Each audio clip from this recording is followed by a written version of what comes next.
అమ్మ! ఇది పెద్దది నిన్న. చాలా పెద్ద కథ ఇది. ఇదేం ఘోరం! బాధ్యులపై కఠిన చర్యలు. గత ప్రభుత్వంలో తిరుమల అపవిత్రం. భక్తుల మనోభావాలను దెబ్బతీశారు. ప్రక్షాళన ప్రారంభం. ఇది దొంగర వార్త రాసుకొచ్చిండు వీడు. ఇది గత ప్రభుత్వం మీద నెట్టేయడానికి వచ్చిండు. యాక్చువల్ ఏందంటే ఇగో ఇక్కడ శ్రీవారి లడ్డూలో కొవ్వు నిజం. భక్తుల ఇష్ట ప్రసాదం భారీ కల్తీ. తయారీకి నాసిరకం నెయ్యి. తిరుమలను వదలని వైసీపీ భ్రష్టత్వం తేల్చిన కేంద్రం లేబొరేటరీ.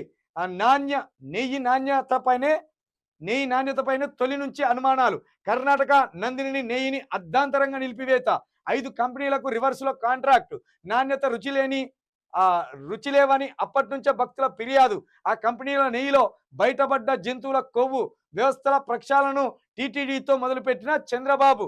నెయ్యి పరీక్షలు, భారీగా కల్తీ నిర్ధారణ, నందిని పునరుద్ధరణ.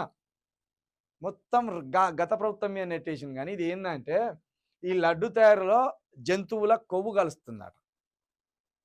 ఇప్పుడు ఇది జనానికి అక్కడికి వచ్చే వార్త. ఇది వీని ఉద్దేశం. భక్తులు పోతారు, భక్తులు తింటారు, వస్తారు. ఆడేం జరిగినా భక్తుల కోపం వస్తే ఎవరిని దాన్నాలో భక్తులు ఇష్టం అది. ఇప్పుడు దీని మీద రాజకీయం చంద్రబాబు నాయుడు. లడ్డూల మీద రాజకీయం. మంచిది ఉన్నదా నీ వార్త? ఇప్పుడు దీంట్లో ఆ జంతువుల కొవ్వు కలపమని జగన్ రెడ్డి ఆర్డర్ తీసుకొచ్చిందని చెప్తాడు. ఇప్పుడు ఈ కర్ణాటకంతో ఏం మాట్లాడుకున్నాడో, ఈ నందిని నెయ్యితోటి ఏం మాట్లాడుకున్నాడో మళ్ళీ నందిని నెయ్యినే తీసుకొచ్చి పెట్టాడు. టీటీడీకి ఇచ్చే నెయ్యిలో చేప నూనె, గొడ్డు కొవ్వు, పంది కొవ్వు, మైదాను కలిపారు. కమిషన్లు కకృతి పడే వైసీపీ నేతల అక్రమాలు. జగన్, కరుణాకర్, సుబ్బిరెడ్డి, ధర్మారెడ్డిలను ఉరితీయాలి. టీడీపీ అధికార ప్రతినిధి ఆనం వెంకటరమణారెడ్డి ధ్వజం.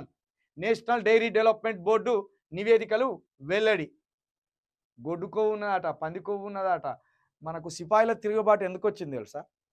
సిపాయిల తిరుగుబాటు అప్పుడు ఈ గన్ను ముందట ఉంటుంది కదా, దాన్ని గొడ్డు కొవ్వుతోటి పెట్టిండ్లు అన్నట్టు.